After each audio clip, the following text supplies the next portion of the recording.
Hello, my lovely butterfly. It's France. Welcome back for this new journal on Monday. Gosh, I've missed saying this. Now, I know many of you have been waiting for this, so let's dive straight into it. I'm starting this new spread with some grunge paste from Paper Artsy, which I'm applying over my Harlequin stencil, and I'm starting with the large version of the stencil. And once this is dry, I'll repeat the process over the small version of the stencil. Now, if you would like to see all the products that I've been using for this video, they're all listed in the description.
Before applying my next layer, I'm sticking down one of the rectangle masks from my stencil mask combination.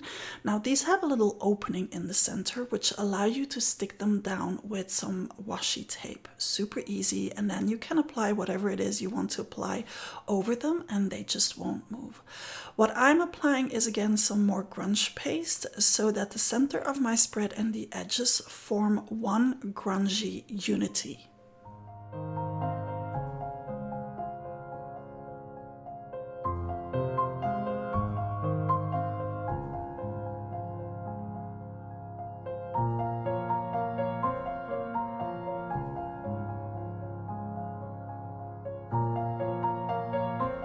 Before I'm setting it aside to dry, I'm lifting my little mask thanks to the washi tape, and now I have this nice little opening that I can use towards the end for my wording.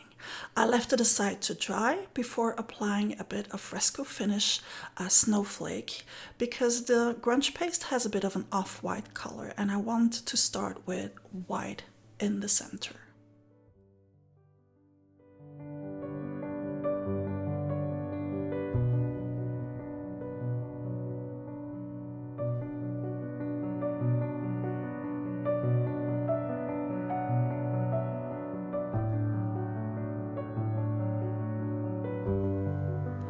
To add to the grunginess, I also applied a bit of crackle paste from Golden here and there, again with my palette knife over the grunge paste.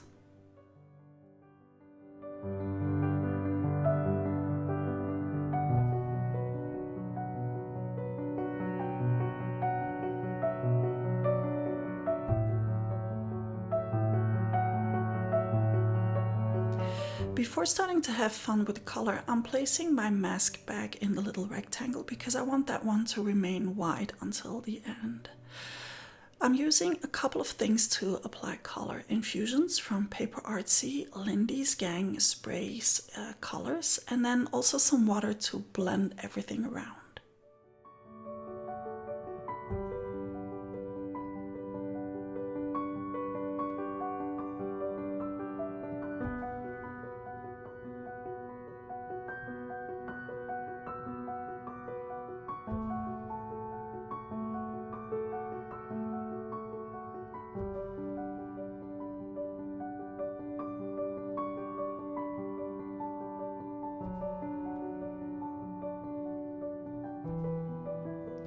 I'm building up the layers of color, going back in again and again, but in between each layer I do heat set it before adding a new layer. The water will reactivate it, but it will move less than if I would just keep on going without heat setting it in between.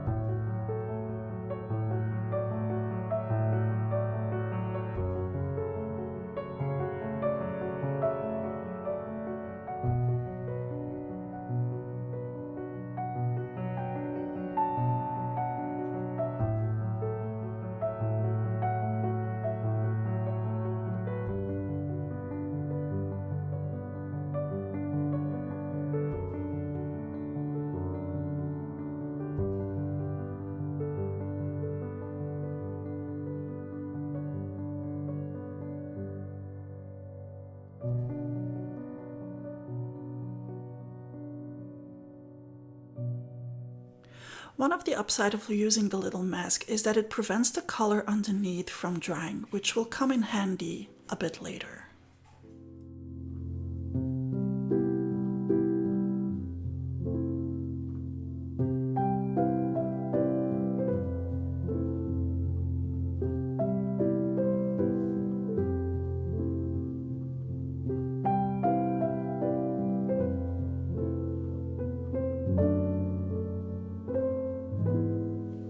Like I said, as I don't have any of that color in that little rectangle, I can just apply some fresco finish snowflake without having any color contamination going on. If there was color there and it would get reactivated with the paint, then my paint would start to shift color. I decided to apply some white in a dry brush technique all over the edges and even in the center of the spread to blend everything and soften everything down so that I could add drama in a different way later on again.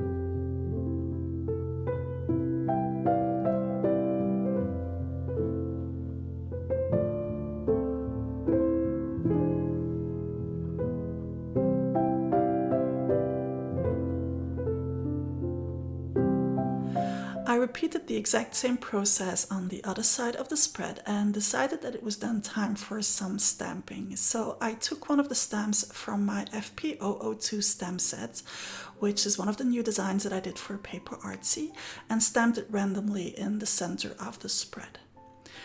To protect my little rectangle, I placed a little mask back in place and stamped so that it would remain nicely, crisply white. And I don't even know if that's a word, but crisply is from now on a word in my book. I wanted to add a strip of old book text in the center of the spread to create some contrast with the background that I have going on. And to make that contrast even more striking, I gave the old book pages some vintage photo distress ink treatment.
I wanted to run the strips of paper through my sewing machine, but the paper being very fragile, it needed some reinforcement. So I cut out a very thin strip of cardstock to glue the paper to, and then it could go through the sewing machine.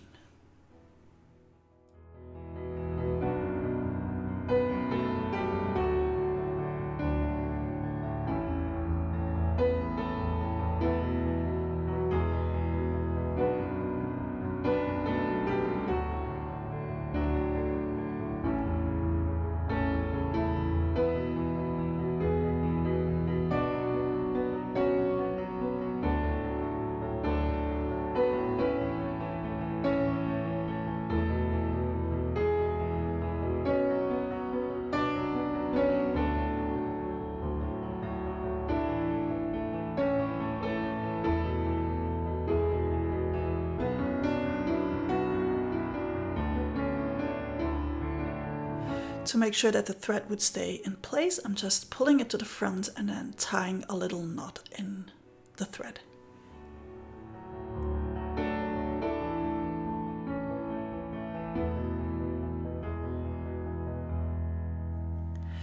Before sticking down the paper, I wanted to add even more drama to the spread than it already had. So I traced a line where the paper would come more or less, and then applied a bit of black paint to it, black fresco finish, and made it move with water.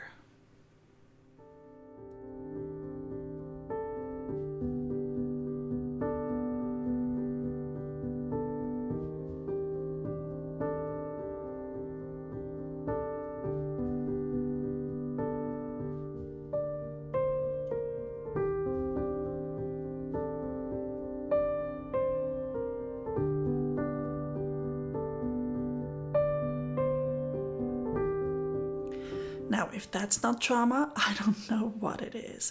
As I have some paint over, of course I need to add some black splatters to it.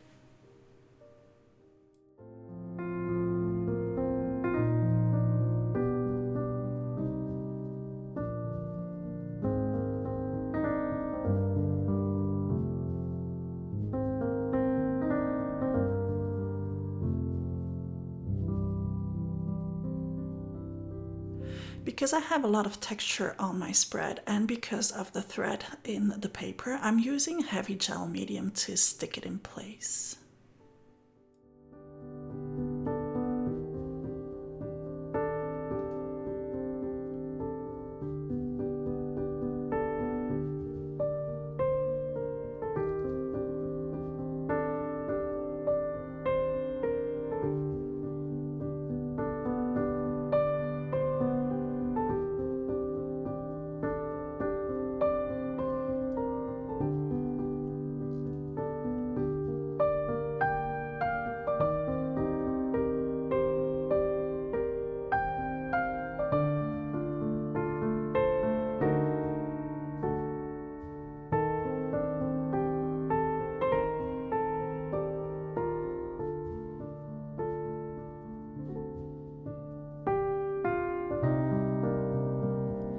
To counterbalance all the drama and all the black that I have on the spread, I'm adding some white splatters as well and some green splatters. I will be enhancing the green that's on the spread later on, but I do want to have the playfulness of the green all over the spread as well.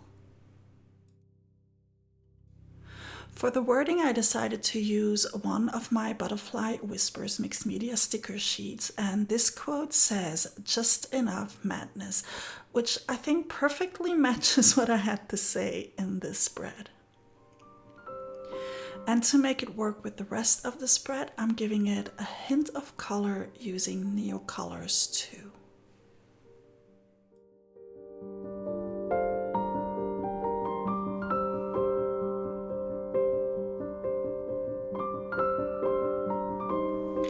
I picked two background stems from my FP009 stem set from Paper Artsy, which is actually my back catalog, which is now being made by Paper Artsy under the Paper Artsy brand. So it's a different kind of stems, but designs are the exact same. So I'm using that to stamp around on the spread and add some texture and interest here and there.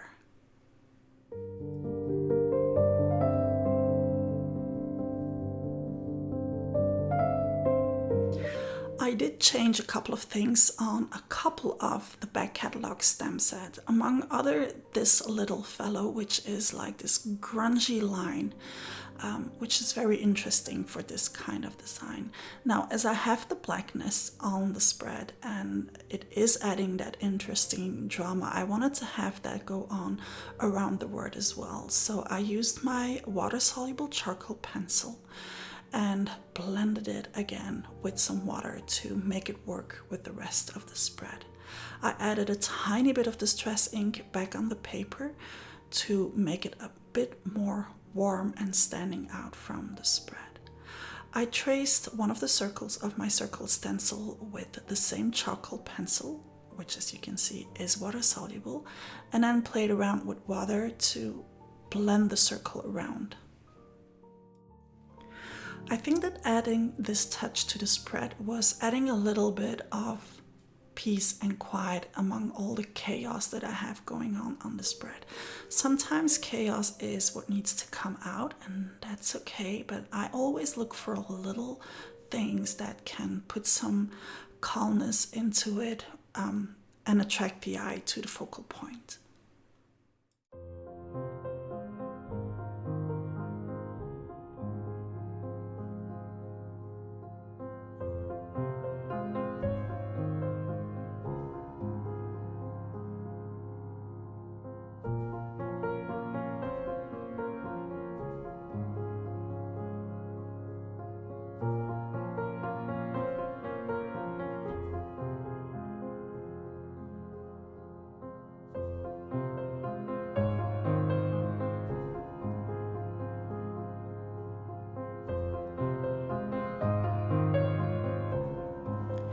To accentuate the green again that I have going on the spread, which I think is again a nice counterbalance to all that is going on, I'm using a Sennelier oil pastel and then just blending it with my finger into all the texture. As I was doing this step, I could feel that this was the last one for me in finalizing this spread, and at the same time I could feel that something was missing without really being able to put my finger on it, but that just happened organically while moving things around on my table to make the final photos of the spread. I came across the hand from my FP001 stamp set, which I had prepped for another project, and putting it on the spread, I decided, well, that was what was missing. That's it. That's all I have for you today. I hope you liked today's spread. If so, don't forget to subscribe to my channel. I will see you back here next time. A huge thank you to my patrons for making this video possible. Don't forget to put down a layer a day. Butterfly kisses.